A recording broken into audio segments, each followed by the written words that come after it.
Hello everyone, this is Alex Smith. Welcome to knowledge the ambition. स्वागत है आपका knowledge the ambition के session में।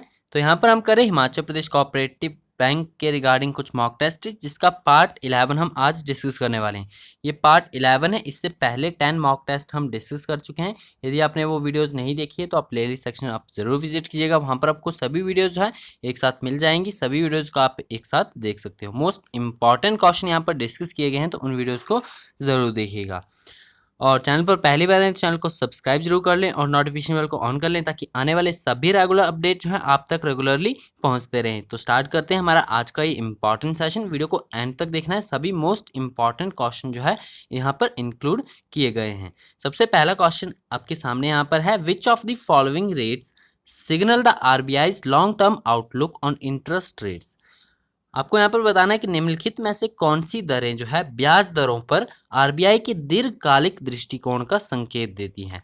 यहाँ पर आपको रेट्स बताई गई हैं, repo rate, reserve repo rate, bank rate या फिर आपका एसएलआर। तो इनमें से उस रेट का नाम बताना है आपको, उस टर्म का आपको नाम बताना है जो कि सिग्नल करती है, यानी संकेत देती है किसके, आरबीआई के लॉन्ग टर्म आउटलुक के ऑन इंटरेस्ट रेट्स। तो इसका राइट आंसर बनता है आपका ऑप्शन नंबर 3, यानी बैंक रेट का। जब आप बैंक रेट की कंप्लीट डेफिनेशन को पढ़ोगे कि what is the bank rate, तो इस क्वेश्चन का आंसर आप आसानी से दे सकते हो। A bank rate is the interest rate at which a nation central bank lends money to domestic banks, often in the form of very short term loans, or the managing the bank rate is a method by which central bank after economic activities।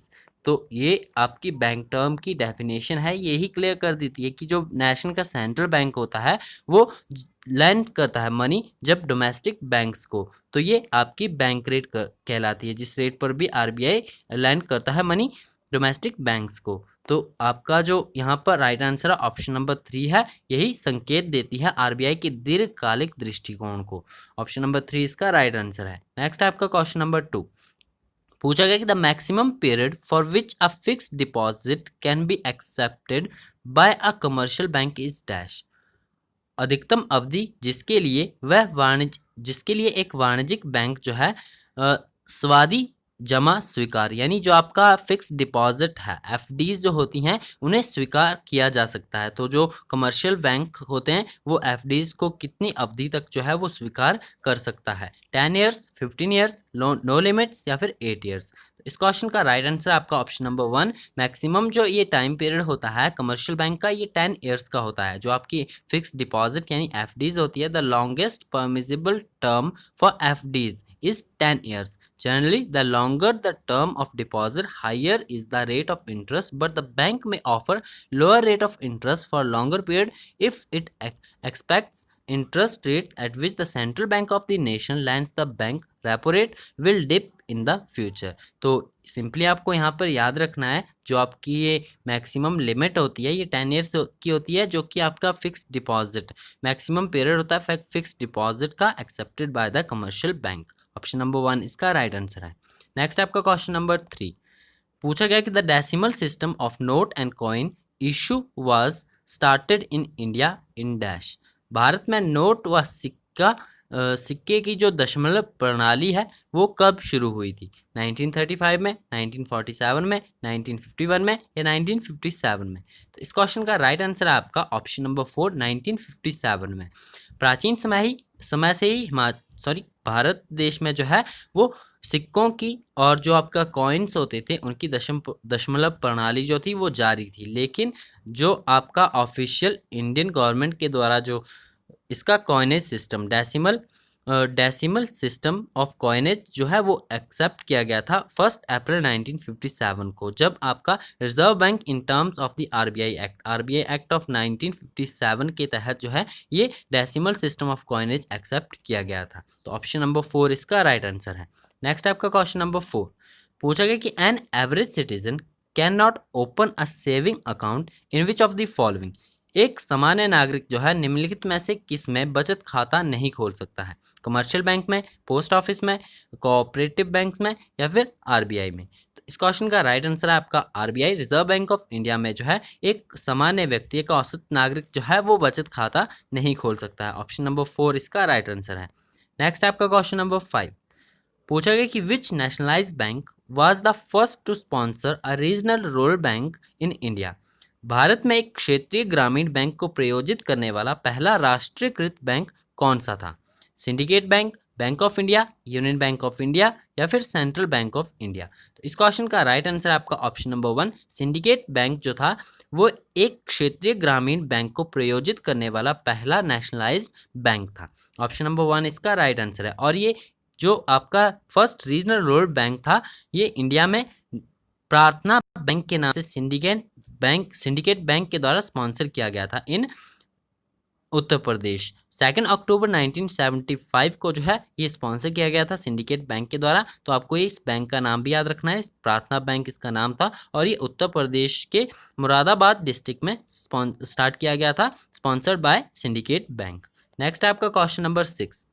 पूछा गया कि RBI generally reviews the monetary policy after every dash.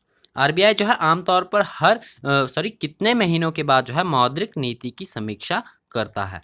3 महीने के बाद, 6 महीनों के बाद, 9 महीने के बाद या फिर आपका 10 महीनों के बाद। तो RBI reserve bank of India जो है जनरली मॉनेटरी पॉलिसी को रिव्यू करता है after every 3 months. Option number 1 इसका राइट आंसर है। यदि आप डेली बेसिस पर न्यूज़पेपर पढ़ते हो तो आपको जो है बैंकिंग टर्म्स ये पता होगी, जो आपका ये क्राइटेरिया रहता है कि आरबीआई द्वारा जो है मॉनेटरी पॉलिसी को आफ्टर एवरी 3 मंथ्स के बाद जो है वो रिव्यू किया जाता है। ऑप्शन नंबर 1 इसका राइट आंसर है। नेक्स्ट आपका क्वेश्चन नंबर 7। पूछा गया कि Indian financial system comprises of dash. भारतीय वित्तीय प्रणाली में डैश शामिल है। यहाँ पर आपके ऑप्शंस है scheduled commercial bank, non banking financial institution, urban cooperative banks या ऑल ऑफ द अबव। तो इस क्वेश्चन का राइट आंसर है आपका ऑप्शन नंबर 2 यानी non banking financial institution. Because यहाँ पर जो शेड्यूल्ड कमर्शियल बैंक्स है और अर्बन कोऑपरेटिव बैंक्स है वो आरबीआई एक्ट के अंडर शेड्यूल्ड नहीं किए गए हैं। तो इस क्वेश्चन का राइट आंसर हो जाता है आपका ऑप्शन नंबर 2 जो इंडियन फाइनेंशियल सिस्टम है उसके बीच में इनमें से जो यहाँ पर आपके ऑप्शंस दिए गए हैं उनमें से नॉन बैंकिंग फाइनेंशियल इंस्टीट्यूट जो होते हैं वो शामिल होते हैं। ऑप्शन नंबर 2 इसका राइट आंसर है। नेक्स्ट है आपका क्वेश्चन नंबर 8। पूछा गया the Bombay stock exchange was made functional as early as dash. 1875, 1901, 1935 या 1951। तो जो आपका बॉम्बे स्टॉक एक्सचेंज था वो फंक्शनल हुआ था कब? ये मेनली आपका 1870 या 71 के अराउंड फंक्शनल में आया था, लेकिन प्रॉपर जो इस्टेब्लिश हुआ था ये 1875 में हुआ था। ये आपको याद रखना है, established in 1875। It is the Asia's oldest stock exchange. The Bombay Stock Exchange is the world's 10th largest stock exchange with the overall market capitalization of more than $2.2 trillion on as of April 2018। तो ये 2018 के यहाँ पर data बताया गया है। ये आपका एशिया का ओल्डेस्ट स्टॉक एक्सचेंज है, तो ये भी आपको याद रखना। इस्टेब्लिश कब हुआ था? 1875 में। नेक्स्ट आपका क्वेश्चन नंबर 9। पूछा गया कि विच of the following is not a party of bill of exchange. तो निम्नलिखित में से कौन जो है बिल ऑफ एक्सचेंज की पार्टी नहीं है या फिर आपका बिल ऑफ एक्सचेंज में इंक्लूड नहीं होता है? द ड्रॉर, द ड्रॉई, द पेई या फिर द इंडोर्सर। तो ऑप्शन नंबर 4 इसका राइट आंसर है। द इंडोर्सर जो होता है वो बिल ऑफ एक्सचेंज की पार्टी नहीं होता है। The endorser is not a party of bill of exchange because it is only a signatory authority. या फिर आपका जो सिग्नेचर एंड इंडोर्सर, आप यहाँ पर कंप्लीट इंडोर्सर की डेफिनेशन देखोगे तो an endorser is a person who is authorised to sign a negotiable security in order to transfer ownership from one party to another or to approve the terms and condition of the contract। तो ये इसका सिर्फ इतना सा ही role होता है, इसीलिए bill of exchange का जो है ये कंप्लीट मेंबर या फिर पार्टी नहीं होता है। तो ऑप्शन नंबर 4 इसका राइट आंसर है। नेक्स्ट आपका क्वेश्चन नंबर 10। पूछा गया कि where is the headquarter of SIDBI. SIDBI का हेडक्वार्टर आपको बताना है कहाँ पर है? वाराणसी में, लखनऊ में, न्यू दिल्ली में या कोलकाता में। तो इस क्वेश्चन का राइट आंसर है आपका ऑप्शन नंबर 2 लखनऊ में। सिडबी का आपको पूरा नाम पता होना चाहिए, small industrial development bank of India. ये सिडबी का कंप्लीट पूरा नाम है। SIDBI is a development financial institution in India headquartered at Lucknow and having its offices in all over the country। और ये फाउंड कब हुआ था? ये फाउंड हुआ था 2 अप्रैल 1990 को। ये फाउंडेशन भी इसकी आपको याद रखनी है। फाउंड कब हुआ था, एग्जाम में ये भी पूछा जाता है कि 2 अप्रैल 1990 को जो है ये फाउंड हुआ था सिडबी, और इसका पूरा नाम भी कई बार पूछ लिया जाता है। तो small industrial development bank of India इसका पूरा नाम है, और हेडक्वार्टर इसका लखनऊ में है। तो ये सभी डिटेल्स इसके बारे में भी आपको याद रखनी है। तो ये थे हमारे आज के कुछ इंपॉर्टेंट क्वेश्चंस जो कि Himachal Pradesh state cooperative bank के एग्जाम के रिगार्डिंग काफ़ी इंपॉर्टेंट है, आपके एग्जाम में काफ़ी हेल्पफुल होंगे। तो आज की वीडियो में इतना ही। आई होप आपके लिए सभी बेनिफिशियल होंगे।